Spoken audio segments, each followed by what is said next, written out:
వక్రతుండ మహాకాయ సూర్యకోటి సమప్రభ నిర్విఘ్నం కురు మే దేవా సర్వకార్యేషు సర్వదా. గురుబ్రహ్మా గురుర్విష్ణు గురుర్దేవో మహేశ్వరః గురుః సాక్షాత్ పరబ్రహ్మ తస్మై శ్రీ గురవే నమః. భగవాన్ శ్రీ వెంకయ్య స్వామి వారి జీవిత చరిత్ర 6వ అధ్యాయము. ఓం నారాయణ ఆదినారాయణ. భూత నియంత, నిర్మలం, నిష్కలం, నిత్యం, నిర్వికల్పం, నిరంజనం అయినట్టి ఆ పరమాత్మ తాను అనేకమవ్వాలనే దివ్య సంకల్పంతో ధరించిన రూపమే ఈ స్థూల జగత్తు. మన శరీరం మనస్సుకు అధీనమైనట్లు మన మనస్సు ఆత్మకు అధీనము. సద్గురువు త్రిమూర్త్యాత్మకుడైన సాక్షాత్తు పరబ్రహ్మమే కనుక ఈ విశ్వమంతా వారి అధీనమై ఉంటుంది. ఈ విషయం సద్గురువు ద్వారా ప్రకటమయ్యే దివ్య లీలల ద్వారా భక్తులకు తెలుస్తుంది. అనంతమైన ఈ ప్రకృతిని శాసించగల సద్గురువు సామర్థ్యమును చవిచూచిన భక్తులకు గురువు యందు విశ్వాసం దృఢపడి శ్రద్ధాభక్తులతో వారిని సేవించి తరించగలరు. మన జీవిత సంఘటనలను శాసించగల దైవశక్తి ఒకటి ఉన్నదన్న విశ్వాసం మనకు కలిగించాలని, తద్వారా నిత్య జీవితంలో వివేకము, వైరాగ్యము కలిగి ధార్మిక జీవితము త్రికరణ శుద్ధిగా మన చేత ఆచరింపచేయాలనే సద్గురుని యొక్క తపనే ఇట్టి లీలలకు మూలము. వారు మన నుంచి ఆశించినది అట్టి పవిత్ర జీవన విధానమే. మనం అలా జీవించినప్పుడే మనం నిజంగా వారికి దక్షిణ సమర్పించిన వారం అవుతాము. అలా చేయనప్పుడు లీలారూపంలో మనపై వర్షించిన సద్గురు కృప అడవిగాచిన వెన్నెల వలె వ్యర్థమగును. ఒకప్పుడు శ్రీ స్వామివారు తలపూరులోని శివాలయంలో వేంచేశారు. ఒకే ఒక భక్తుడు వారికి తోడు ఉన్నాడు. మేఘావృతమై కొద్ది చినుకులు, చీకట్లు, ప్రళయము వలె ఉరుములు వచ్చినవి. శ్రీ స్వామివారిని లోనికి తీసుకెళ్లడానికి ఎవరూ లేరు. వర్షమొస్తే తడుస్తారు అని ఆ భక్తుడు భయపడుతున్నాడు. అప్పుడు శ్రీ స్వామివారు చాప తెచ్చి తమ ముందు వేయమని ఆజ్ఞాపించారు. స్వామి, వాన వచ్చేటట్లుంది, ఇంకా ముందుకు జరిగితే నేను ఒక్కడినే మిమ్ము లోపలికి మోసుకుపోలేను అన్నాడు. ఉండయ్యా, మబ్బు కట్టాలా అన్నారు శ్రీ స్వామివారు. చాప మీద కూర్చుని కొంతసేపు తన దృష్టి మబ్బుకేసి నిగడ్చి చూచారు. అంతే, ఆ మేఘములు, ఉరుములు, చినుకులు పోయి మామూలు పరిస్థితి ఏర్పడింది. తలుపూరులో నారాయణదాసు అని శ్రీ స్వామివారి భక్తులు ఒకరున్నారు. ఒకరోజు 1977వ సంవత్సరంలో అతడి ఆశ్రమంలో శ్రీ స్వామివారు వేంచేసి ఉన్నారు. స్వామి సేవకుడు బరిగెల నాగయ్య శ్రీ స్వామివారిని, స్వామి, వాన ఎప్పుడు కురుస్తుంది అని అడిగాడు. అయ్యా, ఈ సంవత్సరము 3 వానలే కదయ్యా. 1.5 నెలకు ఒకసారి, 2 నెలల 20 రోజులకు ఒకసారి, 3 నెలల 5 రోజులకు ఒకసారి పైవాళ్లు కురిపించేవాని ఇంతేనయ్యా అన్నారు శ్రీ స్వామివారు. 1.5 నెల వర్షం లేకుంటే గొడ్డు పిల్ల చచ్చిపోతారే అన్నాడు నాగయ్య. అట్లా అయితే మనమన్నా కష్టపడి కురిపించుకోవద్దయ్యా అన్నారు శ్రీ స్వామివారు.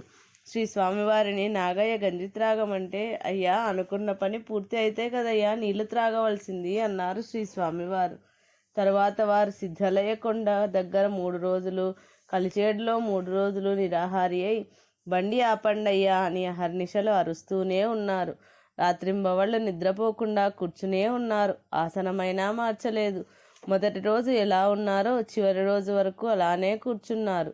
అంతకుముందు ఎప్పుడూ ఆయన పడుకొని ఉండటం చూస్తూ ఉన్న భక్తులందరూ శ్రీ స్వామివారికి వృద్ధాప్యము, బలహీనత వచ్చేశాయని, ఇక కోలుకునే ప్రసక్తే లేదని అనుకునేవారు.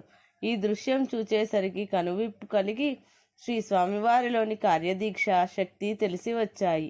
6వ రోజు సాయంత్రం 4 గంటలకు తమకు స్నానం చేయించమని కోరారు. వారికి స్నానం చేయించి కూర్చోబెట్టగానే పకపకా నవ్వుతూ, గడ్డగడ్డ పెళ్లగించుకున్నదయ్యా అన్నారు. మరుక్షణం నుండి కుంభవృష్టి మొదలై చెరువులు నిండే వరకు ఆగలేదు. ఋషులు తమ తపస్సు, యజ్ఞయాగాదుల వలన సకాల వర్షాలను కురిపించి జగద్హితం చేసేవారని పురాణాలలో చదివాము. అది నిజమేనని శ్రీ స్వామివారిని చూస్తే తెలుస్తుంది. అలా చేయగల సమర్థులనే భూసురులు అనేవారు కాబోలు. శ్రీ స్వామివారు అంత శక్తివంతులే అయితే వర్షం కురిపించడానికి 6 రోజులు ఎందుకు పట్టింది అన్న ప్రశ్న రావచ్చు. స్థానిక ప్రజల యొక్క సమిష్టి పాపకర్మల ఫలితమే అనావృష్టికి కారణమని పెద్దలు అంటారు. వారందరి కర్మను తమ తపశ్శక్తితో దహించి వేయటానికి వారికి కొంతకాలం అవసరమవుతుంది. ప్రజలు నిస్వార్థమైన శ్రద్ధాభక్తులతో ప్రేమపూర్వకంగా భగవంతునికి పూజలు చేయకపోవటం, ప్రజలలో భక్తిభావము, ధర్మాచరణ నెలకొనడానికి అవసరమైన ధర్మ కార్యాలను నిర్వహించనందువలన అనావృష్టి వంటి అరిష్టాలు ఏర్పడతాయని శాస్త్రం. 2 ఎద్దుల బండిలో శ్రీ స్వామివారిని ముదిగేడు నుండి సిద్ధలయ్య కొండకు తీసుకువస్తున్నారు సేవకులు. మార్గమధ్యంలో బ్రహ్మాండంగా మేఘావృతమై సన్నగా వర్షం మొదలైంది. సేవకులు, స్వామి, పెద్ద వర్షం వస్తుంది, మనమందరము సామానుతో సహా తడిసిపోతాము అని విన్నవించారు. శ్రీ స్వామివారు మౌనంగా తన అరచేతిని ఆకాశం వైపు చూపుతూ, కాస్త ఆగు అన్నట్లుగా చేతిని పైకెత్తి కొంతసేపు ఉంచారు. అంతే, వర్షం నిలిచిపోయింది. శ్రీ స్వామివారు సిద్ధలయ్య కొండ చేరిన వెంటనే బ్రహ్మాండంగా వర్షం కురిసింది. ఇలాంటి లీలలు భక్తులు ప్రత్యక్షంగా చూడబట్టే ఎన్ని కష్టాలైనా ఓర్చుకొని నిరంతరం తిరుగుతుండే శ్రీ స్వామివారిని రాత్రింబవళ్ళు సేవించి ధన్యులయ్యారు. తలుపూరులో డి మైను అనో ఒక మైకాగని ఉంది. శ్రీ స్వామివారు అక్కడ ఉన్నప్పుడు మబ్బులు పట్టి బాగా వర్షం వాసన వస్తున్నది. స్వామి, వర్షం వచ్చేస్తుంది, మన వస్తువులన్నీ తడిసిపోతాయి, ఇక్కడ ఇల్లు కూడా లేదే అని అన్నారు సేవకులు. వెంటనే శ్రీ స్వామివారు తంబురా తీసుకొని దానిని కాసేపు మీటి, ఏమి వీరరాఘవులు, మేము ఇచ్చట ఉన్నామని తెలియదా? మా సామాను మేము ఏమైపోవాలి? ఏమిటయ్యా నీ ఇష్టం వచ్చినట్లుందే, మేమేం కావాలి? మా మనుషులేం కావాలని ఇట్లా చేస్తున్నావు అని దబాయించారు. 5 నిమిషాల కల్లా మేఘాలు చెల్లాచెదరై స్పష్టంగా సూర్యుడు కనబడ్డాడు.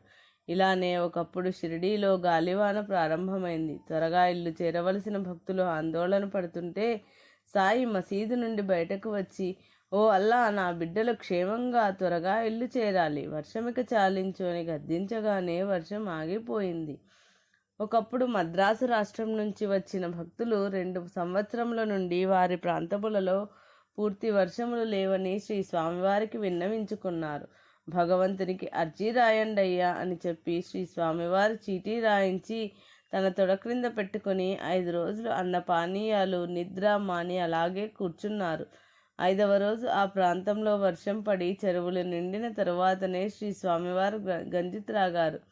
అరగంటలో వర్షం కురిసి చెరువులు నిండాయి. కలిచేడు సిద్ధులయ్య కొండ దగ్గర శ్రీ స్వామివారు ఉన్నారు. కట్టుమూడి పల్లెలో వర్షం లేక నాళ్ళు ఎండిపోతున్నాయి. రైతులు వచ్చి శ్రీ స్వామివారికి మొరపెట్టుకున్నారు. దేవునికి అర్జీ పెడతామయ్యా, రేపు మధ్యాహ్నంకు 2 పదునుల వర్షం కురుస్తుంది అని చీటీ రాయించి ఆశీర్వాద ముద్ర వేసి ఆ రైతులకు ఇచ్చారు. తెల్లవారి వర్షం కురిసి చెరువుల నుండి 3వ రోజు నుండి నాట్లు ప్రారంభించారు. ఆ గ్రామస్తులంతా శ్రీ స్వామివారి శక్తి సామర్థ్యాలను కొనియాడారు. తలపూరులో ఒకరోజు మధ్యాహ్నం తాటిబొలుగు అను విషసర్పం శ్రీ స్వామివారి తొడ క్రిందకు వచ్చింది. ఆ సంగతి చెబితే అదేం చేస్తుందిలే, దానిని మీరేమీ చేయొద్దు అన్నారు స్వామివారు. తర్వాత దానంతట అదే వెళ్ళిపోయింది. అది మండు వేసవి, 1974 ప్రాంతం. ఒకనాడు గొలగమూడి ఆశ్రమం నుండి కప్పుకు మంటలు అన్ని వైపులా అలుముకుంటున్నాయి. దట్టంగా పొగ ఆకాశానికి లేచింది. పడమటి గాలి బ్రహ్మాండంగా వీస్తోంది. దగ్గరలో నీళ్లు సమృద్ధిగా లేవు. శిష్యుడు రమణయ్య శ్రీ స్వామివారికి నమస్కరించి నిచ్చెన సహాయంతో ఇంటి పైకెళ్ళి చిన్న కుండెడు నీళ్లు ఆ మంటపై చల్లాడు. ఫైర్ ఇంజన్కు కూడా అలవికానంతగా ప్రజ్వరిల్లిన ఆ మంటలు దుత్తెడు నీళ్లతో పూర్తిగా చల్లారిపోయాయి. ఒకరోజు శ్రీ స్వామివారు కలిచేడులో నరసారెడ్డి గారింటికి వచ్చారు. నరసారెడ్డి భార్య ఈశ్వరమ్మ వంట చేసే చోటుకు వెళ్ళి ఆ అవసారాకు రేకులు వేయించమన్నారు శ్రీ స్వామివారు. ఆర్థికంగా అశక్తురాలను కదా, తమకు తెలియనిదేమున్నది అని విన్నవించింది. వాళ్లే చూసుకుంటారులే అని మాత్రం అన్నారు శ్రీ స్వామివారు. 5 రోజుల తర్వాత ఆమె సజ్జవడలు చేస్తున్నది. నూనె బాండలికి ఉన్నట్లుండి వేలడు రంధ్రం పడి నూనె మండుతున్న పొయ్యిలో కారుతుంది. వెంటనే ఆమె ఇంట్లో నుండి ఒక బేసిన్ తెచ్చి ఆ బాండలిలో మిగిలిన నూనెను అందులో పోసుకున్న తర్వాత ఆమెకు ఒక విషయం ఆశ్చర్యంగా తోచింది. అంత నూనె మండే పొయ్యిలోకి కారినప్పుడు మంటలు ఎంతగానో ఎగిసివసారా ఇల్లు తగలబడిపోవాల్సింది కదా. అయినప్పటికీ ఆమె బేసిన్ తెచ్చి నూనె వంచుకునేంత వరకు మంటలు పైకి లేవకపోవటం ఏమిటి? వెంటనే ఆమెకొక విషయం తోచింది. అందుకే కాబోలు శ్రీ స్వామివారు వసారపై రేకులు కప్పించుకోమన్నారు. అయినప్పటికీ ఆయన అభయం ఇచ్చినందువల్లనే అప్పుడు ప్రమాదం వాటిల్లలేదని ఆమె గుర్తించింది. బోయినపల్లి గ్రామం వద్ద కొందరు భక్తులు గోవిందమ్మ అనగా బ్రహ్మంగారి భార్య నీటితో దీపాలు వెలిగించిందట. ఎంతటి మహాత్మురాలు అని అనుకుంటుండగా శ్రీ స్వామివారు అది విని చెంబుతో నీరు తెప్పించి వారికిచ్చి, మీరు కూడా వెలిగించుకోండి అన్నారు. ఆ నీరు పోసి వారు వెలిగిస్తే దీపాలు వెలిగాయి. శ్రీ స్వామివారు శరీరంతో ఉన్నంతకాలము ఇలాంటి విషయాలు బయటికి చెబితే శ్రీ స్వామివారు అంగీకరించక వాటిని గుప్తంగా ఉంచమని ఆదేశించేవారు. పెనవర్తి వాస్తవ్యుడు పోలు మస్తానయ్య ఇలా చెప్పారు. ఒకసారి పెనవర్తి నుండి తలుపూరుకు నారాయణరెడ్డి గారి కారులో వెళుతున్న శ్రీ స్వామివారు ఉన్నట్టుండి, అయ్యా, గొంతు కోయవలసి వస్తుందే అన్నారు. కాసేపట్లో శ్రీ స్వామివారు హఠాత్తుగా పెట్టిన పెద్ద కేకకు బ్రేకు వేయకనే కారు ఆగిపోయింది. వెంటనే చెంగున ఒక మేక కారు ముందు నుండి రోడ్డుకు అడ్డంగా పరిగెత్తింది. కారు ఆ క్షణంలో నిలవకపోయినట్లయితే దాని గొంతు తెగేదే. నాటి వరకు శ్రీ స్వామివారి యందు ఏమాత్రం నమ్మకం, లక్ష్యం లేని నేను ఈ సంఘటనతో శ్రీ స్వామివారి భక్తుడనయ్యాను. ఒకరోజు రాత్రి రోషిరెడ్డి పందిరికి చెక్కిన కాగితములు తీయబోయాడు. అతని చూపుడు వేలును పాము కరిచింది. శ్రీ స్వామివారు ఆ వేలును తన తొడపై ఉంచి ఆ పైన తన అరచెయ్యి వేసి అదిమి పెట్టి 5 నిమిషాలు ఉంచారు. బాధ పూర్తిగా తగ్గింది. నీ వళ్ళు సంజీవిని అయింది, పొమ్మన్నారు. అది మొదలు ఏ విషజంతువు కరిచినా రోషిరెడ్డికి విషం ఎక్కడం లేదు. ఒకప్పుడు యార్లపాడు అనే గ్రామంలో వ్యక్తులు నిష్కారణంగా మరణించనారంభించారు. కారణం తెలియక గ్రామ ప్రజలందరూ భయభ్రాంతులయ్యారు. ఏదో దుష్టశక్తి ఊరిలో ప్రవేశించి అలా విలయ తాండవం చేస్తోందని అందరూ తలచారు. ఊరిలోని ప్రతివారు ప్రొద్దుగుంకినప్పటి నుండి ఇండ్లలో నుండి బయటికి రాను ధైర్యం లేక భయంతో తలుపులు బిగించుకొని ఇండ్లలోనే ఉండిపోతున్నారు. కొందరు గ్రామస్తులు శ్రీ స్వామివారిని పదే పదే అర్థించి వారి గ్రామానికి తీసుకుపోయారు. శ్రీ స్వామివారు ఆ గ్రామం చేరేటప్పటికీ రాత్రి సమయం అయినందువల్ల ఎవరి తలుపు తట్టినా ఆ దుష్టశక్తేనని తలచి భయపడి తలుపులు తీయలేదు. చివరకు ఒక ముసలామె తెగించి తలుపు తీసి చూసింది. నిజంగా శ్రీ స్వామివారు వచ్చారని అందరికీ చెప్పడంతో గ్రామస్తులందరూ శ్రీ స్వామివారి చుట్టూ ప్రోగై స్వాగతం పలికారు. అప్పుడు శ్రీ స్వామివారు వారిని కరుణించి ఆ ఊరిలోనే ఒకచోట పవిత్రమైన తమ అగ్నిని స్థాపించి కొద్ది రోజులు ఆ గ్రామంలోనే ఉన్నారు. అటు తరువాత ఊరిలో మరొక మనిషి కూడా మరణించలేదు. మోపూరు దశయ్య, కొమరగిరి రమణయ్య జమ్మిమాను కొట్టారు. దాన్ని 2 ఎడ్ల బండి అడుగున కట్టి తోలుకు రావాలి. ఆ మానుకొన ఒకవైపున బండికి కట్టారు. ఇంకో వైపున మొదలు కట్టేందుకు ఎంత ప్రయత్నించినా మొదలు లేవలేదు.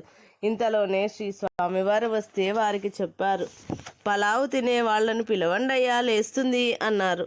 ఆ మాటలకు అర్థం శ్రీ స్వామివారికే తెలియాలి. శ్రీ స్వామివారు వెళ్ళిపోయారు. అయినా చివరిసారిగా ప్రయత్నిస్తామని వారు మోకులాగారు. ఆశ్చర్యంగా అది ఎంతో సులభంగా లేచిపోయింది. ఒకరోజు శ్రీ స్వామివారి భక్తురాలు వక్కెమ్మ శ్రీ స్వామివారి సన్నిధిలో ఉన్నది. వెల్లువకు కొట్టుకొచ్చిన కంప తెచ్చి శ్రీ స్వామివారు పెన్నా నది నీటిపై వేశారు.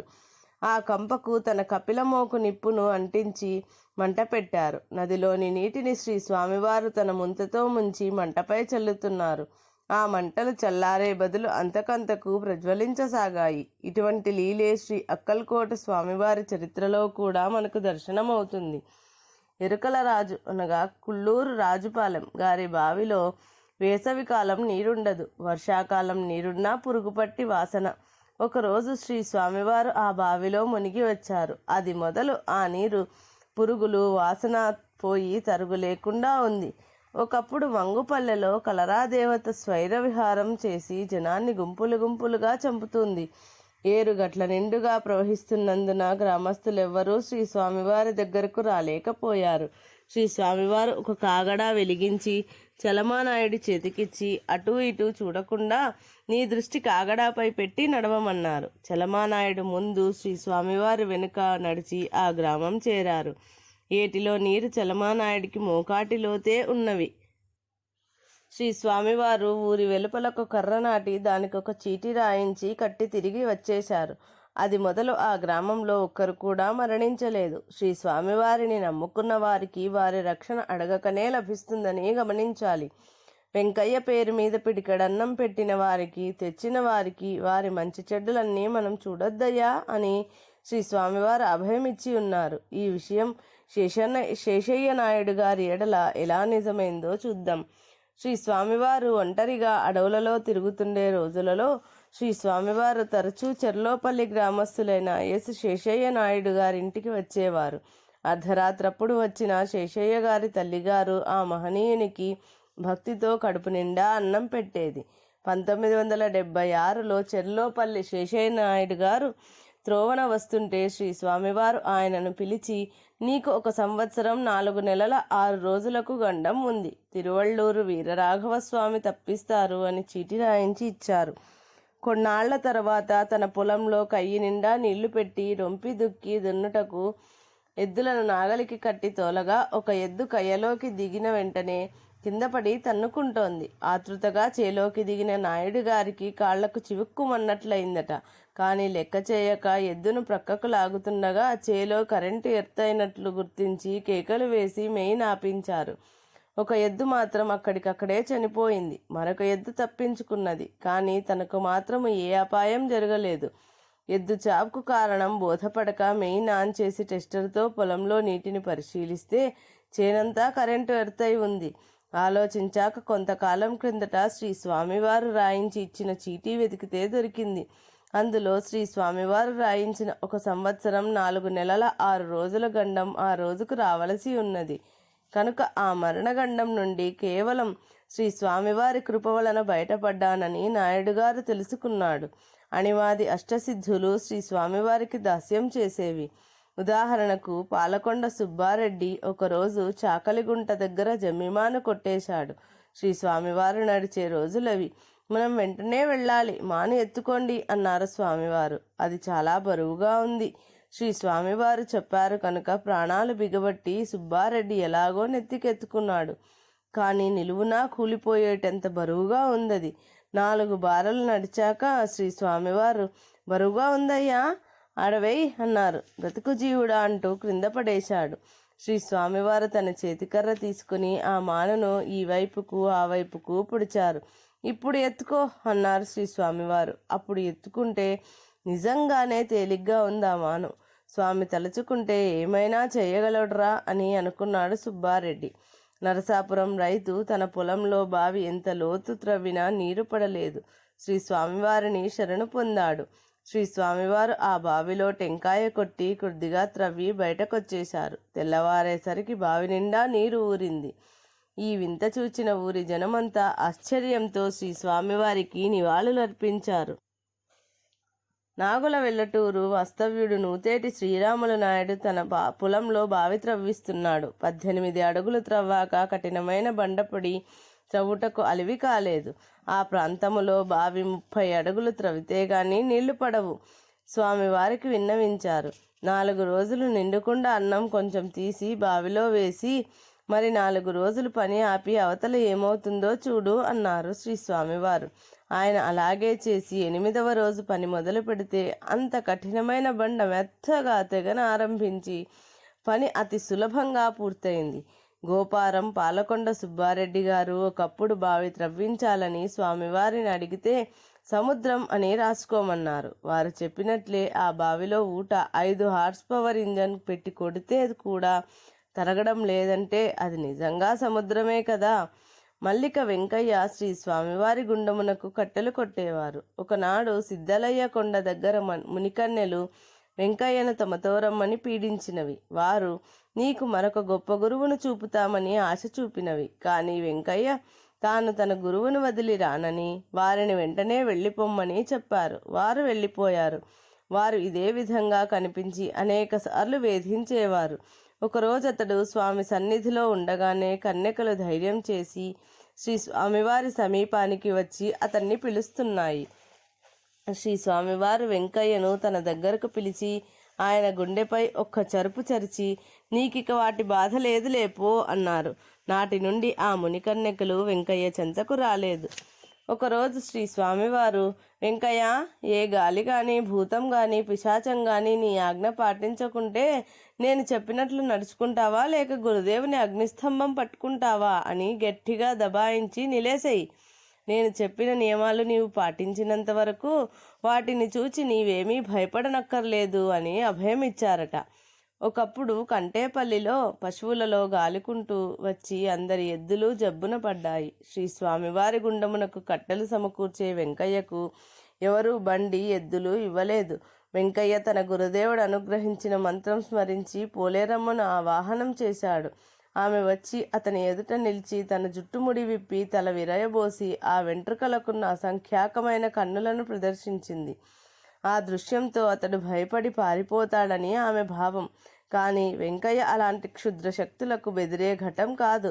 నీ ఆటలు నా వద్ద సాగవు. నీవు వెంటనే కంటేపల్లి పొలమేర దాటి పోతావా లేక గురుదేవుని అగ్నిస్తంభం పట్టుకుంటావా అని నిలేశాడు. ఆమె చెంపలేసుకుని, మూడవ రోజు ఉదయానికల్లా పోతాను, ఇందుకు భూదేవి, ఆకాశం, సూర్యచంద్రులు సాక్షి అని ప్రమాణం చేసింది. అదేవిధంగా మూడవ రోజుకు ఆమె ఆ గ్రామం నుండి నిష్క్రమించడంతో అన్ని పశువులకు వెంటనే స్వస్థత చేకూరింది. స్వామి గుండమునకు కట్టెలు తోలేందుకు బండ్లు కట్టారు. ఈ సృష్టిలో సద్గురువులకు సాధ్యము కానిదేదీ లేదని ఈ క్రిందలీల తెలుపుతున్నది. స్వామి కోటి తీర్థంలో బస చేసి ఉన్నారు. ఒక భక్తుడు స్వామితో సిద్ధలయ్య కొండ మీద దేవాలయంలో ఒక రాయి పగిలితే ఒక సాధువు దాన్ని అతికించాడు అని అంటున్నారు అన్నాడు. నిజమే, అతుకుతుంది. నేను కూడా ఒకసారి ఈ దేవాలయంలో శివలింగం ముందు మంట పెట్టి తలుపులేసి సందుగుండా చూచాను. నేలపై పరిచిన రాళ్లు పగిలి ఆ ముక్కలు పైకి పోయినవి. అది చూచి నేను ఉదయం గ్రామస్తులు చూచి ఏమనుకుంటారో అని అనుకోగానే మరలా ఆ ముక్కలన్నీ క్రమంగా క్రిందికి వచ్చి యథాప్రకారం అతుక్కున్నాయి అన్నారు శ్రీ స్వామివారు. సంకల్ప మాత్రం చేత రాళ్ళు అతుక్కొనుటకు వీలున్నదని శ్రీ స్వామివారు చెప్పారన్నమాట. అవి శ్రీ స్వామివారు నడిచే రోజులు. ఆశ్రమ ప్రాంగణంలో ఇద్దరు పట్టి లేపితే కూడా లేవని పెద్ద బండ ఉండేది. ఒకరోజు శ్రీ స్వామివారు ఒక్కరే ఆ బండని ఎత్తి నెత్తిన పెట్టుకుని పడమల దిశగా వెళ్ళిపోయారు. 3 గంటల తరువాత తిరిగి వచ్చారు. భక్తులు, బండ ఏది స్వామి అంటే, అబ్బో, ఇక్కడ ఉండకూడదయ్యా అన్నారు. ఇదే విధంగా ఒకప్పుడు ఒక భక్తుడు ఇల్లు కట్టుకునేందుకు ఒక వేప దూలం తెచ్చి ఉంచుకున్నాడు. ఆ రాత్రి శ్రీ స్వామివారు ఒక్కరే వెళ్ళి ఆ దూలం ఎలా తెచ్చారో తెలియదు, కానీ తెల్లవారేసరికి ఆ దూలం శ్రీ స్వామివారి గుండంలో మండుతూ ఉన్నది. ఆ భక్తుడొచ్చి లబోదిబోమని మొత్తుకున్నాడు. శ్రీ స్వామివారు అతని చేతికి ఒక గొడ్డలిచ్చి ఆ కాలే దూలాన్ని 2గా చీలగొట్టమన్నాడు. అతడట్లే చీలగొట్టగా దూలంలోని తొర్రలో త్రాచుపాముంది. అలాంటి దూలం ఇంటికి వాడితే ఆ ఇల్లు సర్వనాశనమని వాస్తుశాస్త్రము చెబుతున్నది. ఒకనాడు సత్యమ్మకు స్వప్నంలో నోటి నుండి బ్రహ్మాండమైన అగ్నిజ్వాలలు కక్కుతూ శ్రీ స్వామివారి దర్శనమిచ్చారు. శ్రీ స్వామివారు నడిచే మార్గంలో ఉండే పేడను తీసివేసి ఆమె శుభ్రం చేస్తోంది.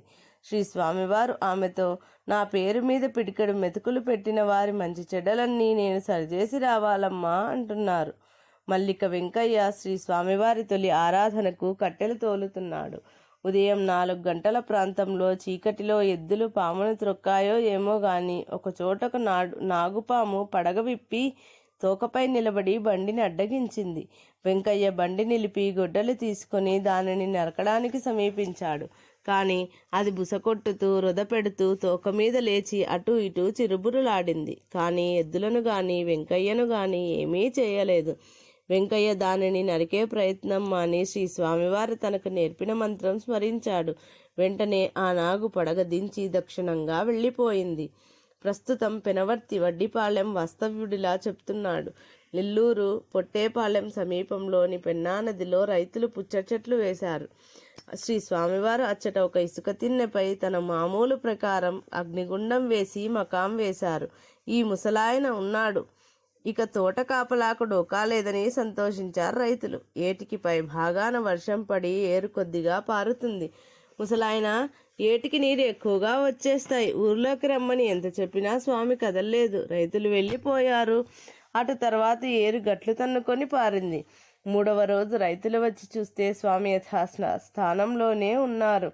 ఆయన చుట్టూ 10 గజముల వరకు పొడి ఇసుక ఉంది. నది గట్టున చెట్లకు వెల్లువ తుట్టెలు పట్టి నది సుమారు 15-20 అడుగుల లోతు పారినట్లు తెలుస్తుంది. ఎట్లో శ్రీ స్వామివారు చుట్టూరా పొడి ఇసుక చూచి రైతులు ఆశ్చర్యచకితులై శ్రీ స్వామివారికి ప్రణమిల్లారు. అలనాడు మోసెస్కు నది మార్గం ఇచ్చినట్లు ఉంది. ఇది శ్రీ వెంకయ్య స్వామివారి జీవిత చరిత్ర 6వ అధ్యాయము సంపూర్ణం.